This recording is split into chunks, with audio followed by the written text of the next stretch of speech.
ಹೇಳಕ್ಕ ಹೆಂಗ ಕರೀತಿಯಕ್ಕ? ಬನ್ನಿ ಊಟಕ್ಕೆ. ಯಾಕಕ್ಕ ಹಂಗಂದೋದು? ವಾಯ್ಸ್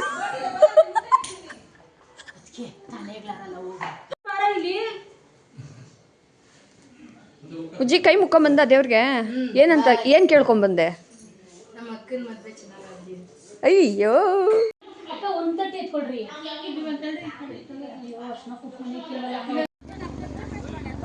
ಕಾರ್ ಸೈಡ್ಗೆ ಹಾಕದೆ. ಓಡ್ರಿ ಓಡ್ರಿ.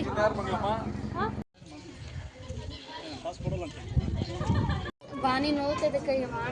ಮಾಡ್ತದೆ. ಎಲ್ಲರಿಗೂ ನಮಸ್ಕಾರ. ರುಚಿ ಮನೆಗೆ ಸ್ವಾಗತ. ಯಾರೆಲ್ಲ ಈ ನನ್ನ ಯೂಟ್ಯೂಬ್ ಚಾನಲ್ನ ಸಬ್ಸ್ಕ್ರೈಬ್ ಮಾಡದೆ ನೋಡ್ತಾ ಇದ್ದೀರೋ ಪ್ಲೀಸ್ ಸಬ್ಸ್ಕ್ರೈಬ್ ಮಾಡ್ಕೊಳ್ಳಿ. ಹಾಗೆ ಒಂದು ಲೈಕ್ ಮಾಡಿ, ಶೇರ್ ಮಾಡಿ, ಕಮೆಂಟ್ ಮಾಡೋದನ್ನ ಮರಿಬೇಡಿ. ಅರ್ಶಿನ ಶಾಸ್ತ್ರ ಎಲ್ಲ ಮುಗ್ದಿದ್ದೆಲ್ಲ ಆದಮೇಲೆ ಒಂದು 2 ಡೇಸ್ ನಮಗೆ ಫ್ರೀ ಇತ್ತು. ಅಂದರೆ ಸೋಮವಾರ, ಮಂಗಳವಾರ, ಬುಧವಾರ 3 ಡೇಸೇ ಫ್ರೀ ಇತ್ತು. ಅಂದರೆ ಬುಧವಾರ ನೈಟು ನಾವೆಲ್ಲ ರೆಡಿ ಮಾಡ್ಕೋಬೇಕಾಗಿತ್ತು. ಇನ್ನು ಗುರುವಾರ ಬೆಳಗ್ಗೆ ನಾವು 10 ಗಂಟೆಗೆಲ್ಲ ಮನೆ ಬಿಡಬೇಕಾಗಿತ್ತು. ಅಂದರೆ ಚೌಟ್ರಿಗೂ ಮನೆಗೂ ತುಂಬಾ ದೂರ ಇದೆ. ನಾವು ಸಿಟಿ ಮೇಲೆ ಬರ್ತೀವಿ ಅಂತಂದರೆ ಏನಿಲ್ಲ ಅಂದರೂ ಒಂದು 3-4 ಅವರ್ ಬರಬೇಕಾಗಿತ್ತು. ಹಾಗಾಗಿ ಎಲ್ಲ ನಾವು ಏನೇ ರೆಡಿ ಮಾಡ್ಕೋಬೇಕಿದ್ರು ಬುಧವಾರ ನೈಟ್ ಎಲ್ಲ ರೆಡಿ ಮಾಡ್ಕೋಬೇಕಾಗಿತ್ತು. ನಮ್ಮ ಹೊಸ್ಕೆ ಶಾಸ್ತ್ರ ಐತಲ್ಲ, ಅದಕ್ಕಾಗಿ ನಾವು ಫಸ್ಟೇ ತಂಬಿಟ್ಟು ಮತ್ತು ಎಳ್ಳುಂಡೆ, ಪೂರಿ ಉಂಡೆ ಇದೆಲ್ಲ ಮಾಡ್ಕೊಂಡಿದ್ವಿ ಹೊಸ್ಕೆಗೆ ಅಂತ ಹೇಳಿ. ಇನ್ನು ನಾವು ಚೌಟ್ರಿಗೆ ತೊಗೊಂಡೋಗೋದನ್ನೆಲ್ಲ ದೊಡ್ಡದೊಂದು ಬಾಕ್ಸ್ ಇದೆ, ಅಂದರೆ ಟ್ರಂಕ್ ಇದೆ, ಅದರಲ್ಲೆಲ್ಲ ಎತ್ತಿಟ್ಬಿಡೋದಕ್ಕೆ ಆಂಟಿ ಕೈಲೆಲ್ಲ ಎಳ್ಸ್ಕೊತಾ ಇದ್ದಿದ್ದು. ಆಂಟಿಗೆ ಪಾಪ ಅರ್ಶಿನ ಶಾಸ್ತ್ರ ಮುಗಿಸಿ ನೆಕ್ಸ್ಟ್ ಡೇನೇ ಅವ್ರಿಗೆ ಸೂತ್ಕ ಆಗೋಯಿತು. ಅಂದರೆ ನೆಕ್ಸ್ಟ್ ಡೇ ಅಲ್ಲ, ವೆಡ್ನೆಸ್ಡೇ ಒಂದು ಸೂತ್ಕ ಆಗೋಯಿತು. ಇನ್ನು ಸೂತ್ಕ ಆಗಿರೋದ್ರಿಂದ ಅವರು ಹೊರಗಡೆನೇ ಎಲ್ಲ ಕುತ್ಕೊಂಡು ಹೇಳ್ಕೊಡ್ತಾಯಿದ್ರು, ಏನೇನು ಎತ್ಕೋಬೇಕು, ಏನೇನು ತೊಗೊಂಡು ಹೋಗಬೇಕು ಎಲ್ಲ ಇವಾಗೆ ಎತ್ತಿಟ್ಕೊಂಡ್ಬಿಡ್ರಿ, ಬೆಳಗ್ಗೆಗಂತೂ ಯಾವುದೂ ಆಗಲ್ಲ, ಎಲ್ಲ ರೆಡಿಯಾಗಿ ಹೋಗೋದೇ ಸರ್ ಹೋಗುತ್ತೆ ಅಂತ ಹೇಳ್ತಾಯಿದ್ರು. ಎಲ್ಲ ಎತ್ತಿಟ್ಕೋಬೇಕಾದ್ರೆ ಕರೆಂಟು ಹೊರಟೋಯ್ತು. ಆಮೇಲೆ ಒಂದು 10 ನಿಮಿಷ ವೆಯ್ಟ್ ಮಾಡೋದಾದಮೇಲೆ ಮತ್ತೆ ಕರೆಂಟ್ ಬಂತು. ಅದೆಲ್ಲ ಎತ್ತಿಡಬೇಕಾದ್ರೆ ನಾನು ಮೆಹಂದಿ ಹಾಕಿಸ್ಕೊಂಡಿರಲಿಲ್ಲ, ನಾನು ಊರಿಗೆ ಬಂದುಬಿಟ್ಟಿದ್ನಲ್ಲ, ಹಾಗಾಗಿ ನಾನು ಹೋಗಿದ್ದೆ ಇನ್ನು ಬೆಳಿಗ್ಗೆ. ಹಾಗಾಗಿ ಮೆಹಂದಿ ಹಾಕಿಸ್ಕೊಳ್ಳೋಣ ಅಂತ ಹೇಳಿ ಮೆಹಂದಿ ಹಾಕಿಸ್ ತುಂಬ ಚೆನ್ನಾಗಂತೂ ಮೆಹಂದಿ ಆಗ್ತಾಯಿತ್ತು. ಹುಡುಗಿ ಅಂತೂ ತುಂಬ ಚೆನ್ನಾಗಿ ಬಂದಿತ್ತು ಮೆಹಂದಿ. ನಾ ಅಂದರೆ ಫಸ್ಟೇ ಬಳೆ ಶಾಸ್ತ್ರ ಆಗಿದ್ದಾದಮೇಲೆ ಮೆಹಂದಿ ಹಾಕಿಸ್ಕೊಂಡಿದ್ದು, ಸ್ವಲ್ಪನೇ ಮುಂಗೈಗಳಿಗಷ್ಟೇ ನಾವು ಮೆಹಂದಿ ಹಾಕಿಸ್ಕೊಂಡಿದ್ದು.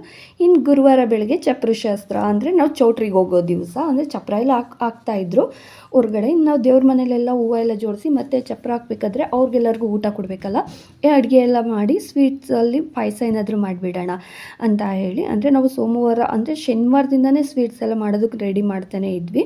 ಮತ್ತು ನೆಕ್ಸ್ಟ್ ಡೇ ಶುಕ್ರವಾರ ಮತ್ತೆ ನಾವು ಬರಬೇಕಾದ್ರೆ ಹುಡುಗನ ಮನೇಲಿ ತುಂಬಿಸ್ಕೊಂಡು ಮತ್ತೆ ರಿಟರ್ನ್ ನಮ್ಮ ಮನೆಗೆ ಕರ್ಕೊಬರ್ತಾಯಿದ್ರು. ನಾವು ಅದಕ್ಕೋಸ್ಕರ ಇನ್ನು ಬಂದು ಅಡುಗೆ ಎಲ್ಲ ಮಾಡೋದಕ್ಕಾಗಲ್ಲ ಅಂತ ಹೇಳಿ ಅವತ್ತಿನ ದಿವಸನೇ ನಾವು ಒಬ್ಬಟ್ಟಿಗೆಲ್ಲ ರೆಡಿ ಮಾಡಿ ಇಟ್ಕೊಂಡ್ಬಿಡೋಣ, ಬಂದು ಬಿಸಿ ಬಿಸಿ ಒಬ್ಬಟ್ಟು ಮಾಡ್ಕೋಬೋದು. ಚೌಟ್ರಿಯಿಂದ ಮನೆಗೆ ಬಂದಾದ್ಮೇಲೆ ಮುಹೂರ್ತ ಮುಗಿಸ್ಕೊಂಡು ಬಂದು ಹಾಗೆ ಒಬ್ಬಟ್ಟು ಮಾಡ್ಕೋಬೋದು ಅಂತ ಹೇಳಿ ಈ ಥರ ಪ್ಲ್ಯಾನ್ ಮಾಡ್ಕೊಂಡ್ವಿ. ಸರಿ ಅಂತ ಹೇಳಿ ಫಸ್ಟು ಪೂಜೆ ಎಲ್ಲ ಮುಗಿಸ್ಬಿಡೋಣ, ಒಬ್ಬೊಬ್ಬರು ಒಂದೊಂದು ಕೆಲಸ ಮಾಡಿಬಿಡೋಣ ಅಂತ ಹೇಳಿ ಬೇಗನೆ ಎಲ್ಲ ಕೆಲಸ ಮುಗಿಸ್ತಾ ಇದ್ವಿ.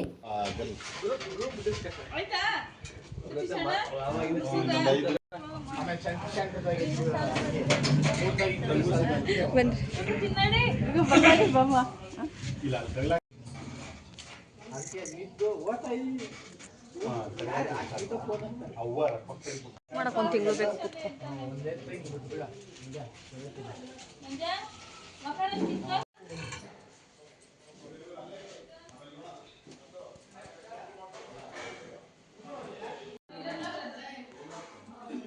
ಯಾರು ಕೊಡ್ಲಿಲ್ವಾ ನಿಮಗೆ? ಏನು ಅಡಿಕೆ ಹೋಗೈತೆ ಎತ್ಕೊಬಿಟ್ಟು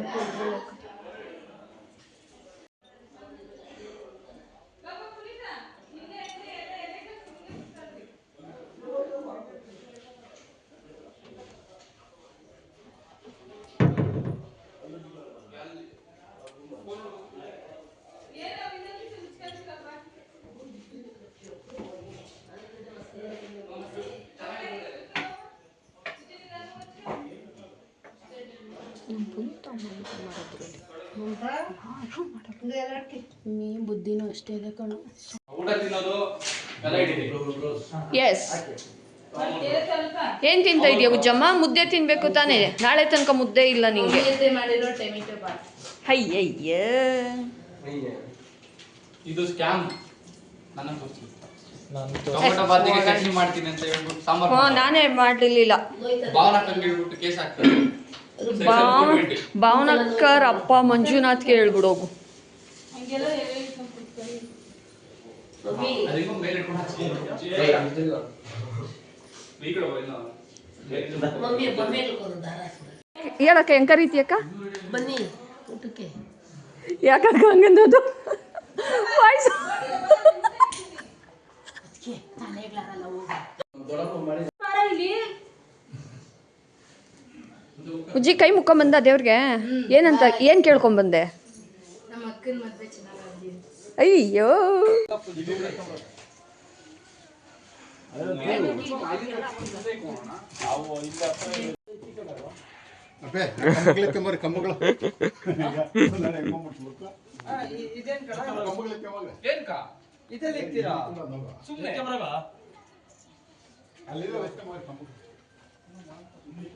ಇದು ಕಣೋದು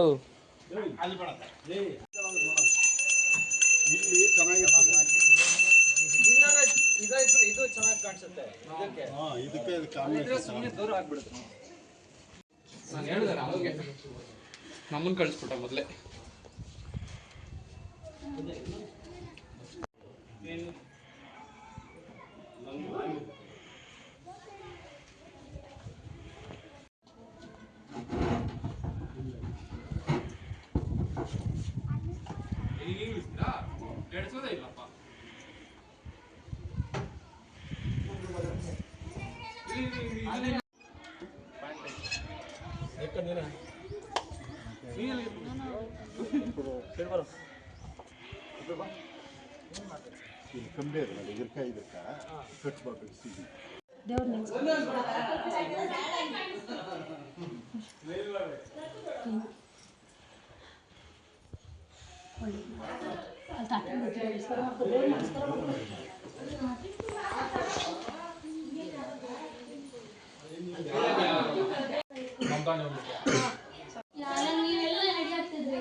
ಇಲ್ಲಪ್ಪ ಅಕ್ಕ ಒಂದ್ ತಟ್ಟೆ ಎತ್ಕೊಡ್ರಿ.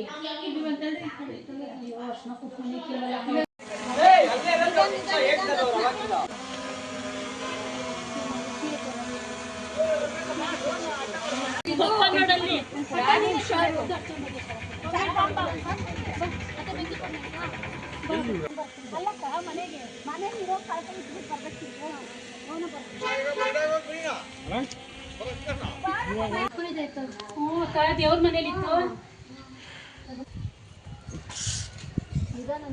ಅದೇ ಕಲ್ಸ ಇರ್ತತೆ ಆ ಕಡೆ ಸ್ವಲ್ಪ ಕೆಳಗಡೆ.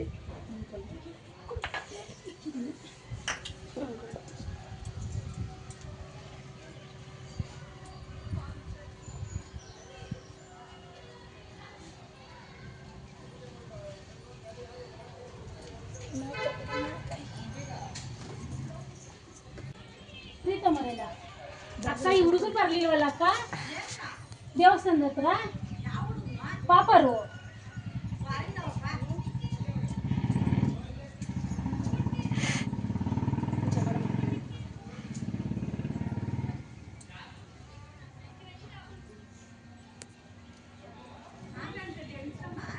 ಕಡಿಮೆ ಹತ್ರ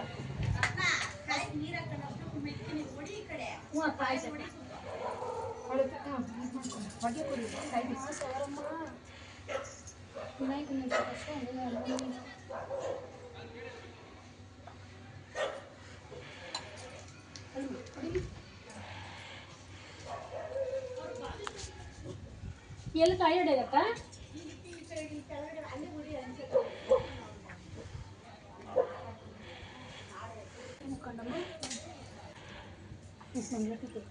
ಅಕ್ಕ ಮಂಗಳೂರು ತಗೋಬೇಕ ಚಿನ್ನ ಬಾ ಮಂಗಳೂರು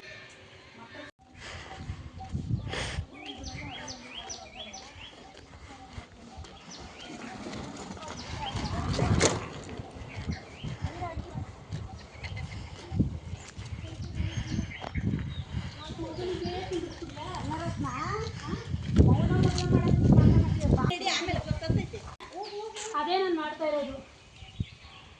ಅವಾಗಿನ್ನ ಜಾಸ್ತಿ ನಿನ್ಗೆ ಕೇಳೋದು ರತ್ನ ನಮ್ಮ ಅತ್ತೆ ನೋಡಿ ಕಾಸ್ಕೊಂಡು ಇಟ್ಬಿಡ್ತಾ ಇದ್ದೀರಾ 101 ರೂಪಾಯಿ ಮುಂದೆ ಇದಾಗಮ್ಮ ಅಲ್ಲಿ ಉದಿರ್ಲಿಲ್ಲ ಇಲ್ಲಿ ಹಾಕು ಲಾಸ್ಟ್ ಕೂತ್ಕೊಂಡ 2 ನಿಮಿಷ ಕೂತ್ಕೊಪ್ಪ.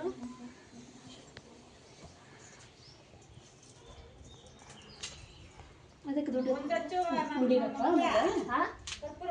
ಮನೆಯಿಂದ ಇನ್ನು ಹೊರಗಡೆ ಬಂದಾದಮೇಲೆ ಆಶೀರ್ವಾದ ತೊಗೊಂಡು ಮನೇಲಿ ಹಿರಿಯರ್ತೆಲ್ಲ ಆಶೀರ್ವಾದ ತೊಗೊಂಡು ಬಂದಮೇಲೆ ಅಂದರೆ ಇದು ನಾನು ಫುಲ್ ವೀಡಿಯೋಗಳು ಮಾಡೋಕ್ಕಾಗಿಲ್ಲ. ಅಂದರೆ ಬೆಳಗ್ಗೆನೇ ಅಲ್ವಾ, ಸ್ವಲ್ಪ ಟೈಮ್ ಬೇರೆ ಕಡಿಮೆ ಇರೋದ್ರಿಂದ ಎಲ್ಲ ವೀಡಿಯೋ ಮಾಡೋಕ್ಕೋದ್ರೆ ನಾವು ರೆಡಿಯಾಗಿ ಹೊರಡೋದಕ್ಕೆಲ್ಲ ಲೇಟ್ ಆಗ್ತಾಯಿತ್ತು. ಹಾಗಾಗಿ ಸ್ವಲ್ಪ ಅಷ್ಟೇ ನಾವು ವೀಡಿಯೋ ಮಾಡ್ಕೊಂಡಿರೋದು. ಇನ್ನು ಮನೆಯಿಂದ ನಾವು ಹೊರಗಡೆ ಬಂದರೆ ಇನ್ನು ಸವರಮ್ಮನ ದೇವಸ್ಥಾನ ಮತ್ತು ಗಣೇಶನ ದೇವಸ್ಥಾನ 2 ದೇವಸ್ಥಾನಕ್ಕೂ ಹೋಗಿ ಪೂಜೆ ಮಾಡಿಕೊಂಡು ಆಮೇಲೆ ನಾವು ಚೌಟ್ರಿಗೆ ಹೋಗಬೇಕು ಅಂತ ಹೇಳಿ ಕಾರ್ ಡೆಕೋರೇಷನವ್ರು ಬೇರೆ ಬಂದೇ ಇರಲಿಲ್ಲ.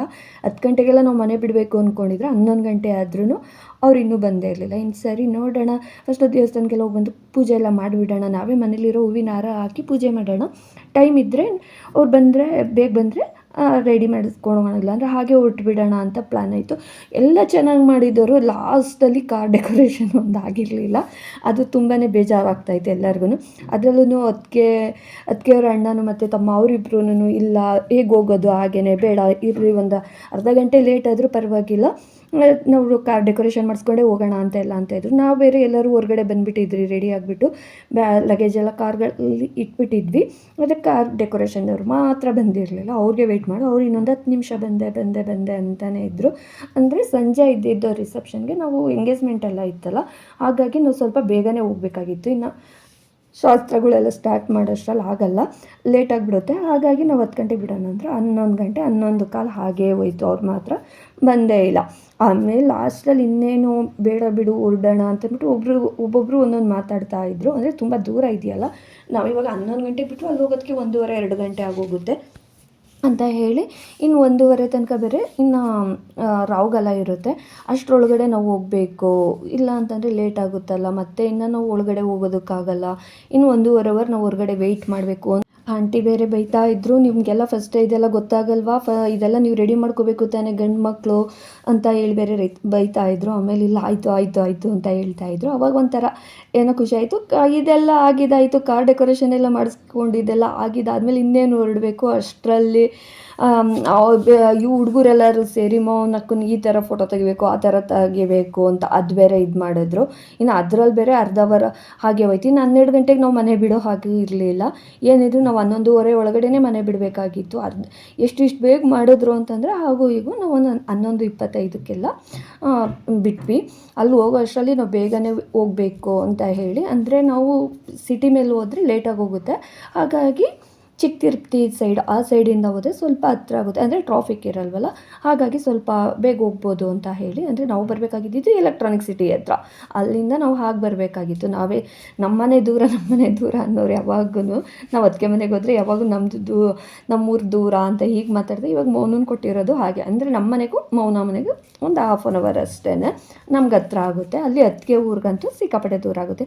ನಾವು ಅಷ್ಟರಲ್ಲಿ ಇಲ್ಲಿ ಬಂದು ಹುಡುಗಿನ ಕೂರಿಸ್ಕೊಂಡು ಒಂದು ಅರ್ಧ ಗಂಟೆ, ಅಂದರೆ ಅವ್ರು ಬಂದು ಕರ್ಕೊಂಡು ಹೋಗ್ಬೇಕಲ್ಲ, ಗಂಡವ್ರದ್ದು ಮದುವೆ ಇದ್ದಿದ್ದು, ಅವ್ರು ಬಂದು ಕರ್ಕೊಂಡು ಹೋಗೋ ತನಕ ನಾವು ಅಲ್ಲಿ ಹೊರಗಡೆ ದೇವಸ್ಥಾನದ ಹತ್ರ ವೆಯ್ಟ್ ಮಾಡ್ತಾಯಿದ್ವಿ. ಅಷ್ಟರಲ್ಲಿ ಹುಡುಗಂದು ಫೋಟೋ ಶೂಟ್ ನಡೀತಾ ಇತ್ತು. ನಾವು ಬಳೆದು ಮತ್ತು ಮೆಹಂದಿದು ಒಂದು ಫೋಟೋ ತೊಗೊಂಡಿರ್ಲಿಲ್ವಲ್ಲ, ಅಲ್ಲಿ ಕೂತ್ಕೊಂಡು ಇನ್ನೇನು ಮಾಡೋದು ಅಂತಂದ್ಬಿಟ್ಟು ಅವಾಗ ಫೋಟೋಗಳು ತೊಗೋತಾಯಿದ್ವಿ. ಅವ್ರು ಕ್ಯಾಮ್ರಾಮನ್ ಬಂದು ನಾವು ತೊಗೋತಾ ಇದ್ದಿದ್ದು ನೋಡಿಬಿಟ್ಟು ಅವ್ರು ಬಂದು ಫೋಟೋಗಳು ಮತ್ತು ವೀಡಿಯೋಸ್ ಅವ್ರು ತೊಗೋತಾ ಇದ್ದರು.